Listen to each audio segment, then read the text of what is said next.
تک کے لیے نبی بنا کے بھیجے گئے۔ آدم علیہ السلام ہندوستان کی طرف بھیجے گئے، موسیٰ علیہ السلام مصر کی طرف بھیجے گئے، عیسیٰ علیہ السلام فلسطین کی طرف بھیجے گئے، شعیب علیہ السلام مدین کی طرف بھیجے گئے، یونس علیہ السلام نینوا اور بابل کی طرف بھیجے گئے، ابراہیم علیہ السلام کلدانیہ عراق کی طرف بھیجے گئے، لیکن محمد الرسول اللہ صلی اللہ علیہ وسلم کو پورے عالم کی طرف اور قیامت تک کے آنے والے انسانوں کی طرف نبی بنا کر بھیجے گئے۔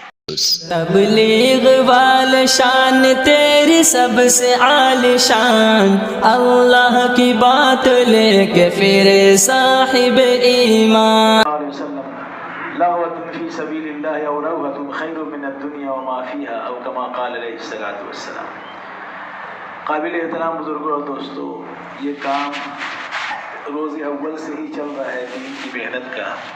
اللہ تعالیٰ نے جس دن سیدنا آدم علیہ السلام کو زمین پر اتارا تو بحیثیت انسان کے بھی تھے، بحیثیت نبی کے بھی تھے۔ پہلے انسان بھی ہیں اور پہلے نبی بھی ہیں، تو اسی دن سے دعوت کا کام چل رہا ہے۔ نبی بھیجے ہی جاتے تھے دعوت کے کام کے لیے، اللہ کے بندوں کو اللہ کی طرف بلانے کے لیے، اور وہ طویل سلسلہ محمد الرسول اللہ صلی اللہ علیہ وسلم تک چلتا رہا، جن کی تعداد اہل علم حضرات 1.25 لاکھ تک بتاتے ہیں، 2 لاکھ بھی بتاتے ہیں، لیکن زیادہ مشہور 1.25 لاکھ کی ہے۔ 1.25 لاکھ نبی آئے یا 2 لاکھ نبی آئے دنیا میں، ہے نا۔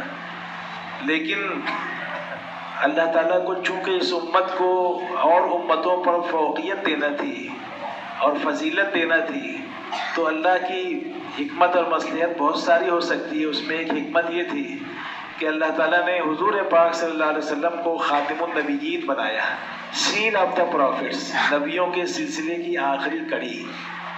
اب آپ کے بعد قیامت تک کوئی نبی نہیں آئیں گے، آپ خاتم الانبیاء ہیں، قیامت تک کے لیے نبی بنا کے بھیجے گئے۔ آدم علیہ السلام ہندوستان کی طرف بھیجے گئے، موسیٰ علیہ السلام مصر کی طرف بھیجے گئے، عیسیٰ علیہ السلام فلسطین کی طرف بھیجے گئے، شعیب علیہ السلام مدین کی طرف بھیجے گئے، یونس علیہ السلام نینوا اور بابل کی طرف بھیجے گئے، ابراہیم علیہ السلام کلدانیہ عراق کی طرف بھیجے گئے، لیکن محمد الرسول اللہ صلی اللہ علیہ وسلم کو پورے عالم کی طرف اور قیامت تک کے آنے والے انسانوں کی طرف نبی بنا کر بھیجے گئے۔ قرآن میں ہے کافۃ للناس بشیرا ونذیرا ولکن اکثرهم لا یعلمون۔ نبی جی ہم نے آپ کو تمام انسانوں کی طرف بشیر بنا کر، یعنی خوشخبری سنانے والا، نذیر بنا کر یعنی ڈرانے والا بنا کر بھیجا ہے۔ اور ایک جگہ فرمایا وما ارسلناک الا رحمۃ للعالمین، ہم نے آپ کو نہیں بھیجا مگر سارے عالم کے لیے نبی رحمت بنا کر بھیجا۔ تو آپ قیامت تک کے لیے نبی ہیں، تو آپ پر نبوت کا سلسلہ بند ہو گیا، تو نبیوں کا آنا تو اللہ نے بند کر دیا، لیکن کار نبوت باقی رکھا۔ کار نبوت نے نبیوں والی محنت باقی رکھی، کیوں کہ دین کے آنے کا سبب اللہ نے نبیوں والی محنت کو رکھا ہے۔ نبی آئے دین آیا، نبی آئے دعوت آئی، دعوت آئی دین آیا، نبی گئے دعوت گئی، دعوت گئی دین گیا۔ تو گویا نبیوں والی محنت کے راستے سے زندگیوں میں دین آئے گا۔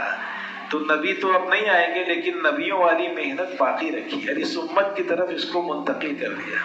اس لیے آپ لوگوں نے بارہا سنا ہوگا، مولانا الیاس صاحب نور اللہ مرقدہ کا مشہور ملفوظ ہے کہ میں اس کام کو نبیوں والی اور صحابہ والی محنت یقین کر کے کر رہا ہوں۔ میں اس کام کو نبیوں والی اور صحابہ والی محنت اعتقاد کر کے، یعنی اس میں کوئی شک کی بات نہیں، یہ نبیوں اور صحابہ والی ہی محنت ہے۔ چہرے بدل گئے، کام وہی ہے، جیسے نبی بدلتے رہے لیکن دعوت نبیوں کی نہیں بدلی۔ ہر نبی کا کلمہ ایک ہی تھا، لا الہ الا اللہ۔ بعد میں اس کا جز جو کلمے کا دوسرا ہے، اس میں نبی کا نام جوڑ دیا جاتا تھا، جیسے آدم خلیفۃ اللہ، لا الہ الا اللہ موسیٰ کلیم اللہ، لا الہ الا اللہ عیسیٰ روح اللہ، لا الہ الا اللہ نوح نجیب اللہ، لا الہ الا اللہ اسماعیل ذبیح اللہ، لا الہ الا اللہ ابراہیم خلیل اللہ، لا الہ الا اللہ یوسف صدیق اللہ، لا الہ الا اللہ صاحب مملکت سلیمان رسول اللہ، لا الہ الا اللہ محمد رسول اللہ۔ تو یہ نبیوں اور صحابہ والی محنت، تو اپنے لوگوں کو اتنی بڑی محنت اللہ نے دی ہے، اسی لیے اس امت کا درجہ اور مرتبہ اور امتوں کے مقابلے میں فائق ہے، یعنی بلند ہے۔ کیوں کہ اس امت کو نبیوں والی محنت دی گئی، بھلائیوں کا حکم کرنا، برائیوں سے منع کرنا، نبیوں والی محنت۔ اور قرآن بھی کہہ رہا ہے نبی جی کہہ دیجیے کہ نبی کا کام کیا ہے، یعنی میرا کام کیا ہے، قل ھذہ سبیلی، یہ میرا راستہ ہے، یہ میرا کام ہے، ادعو الی اللہ، میں بلاتا ہوں لوگوں کو اللہ کی طرف۔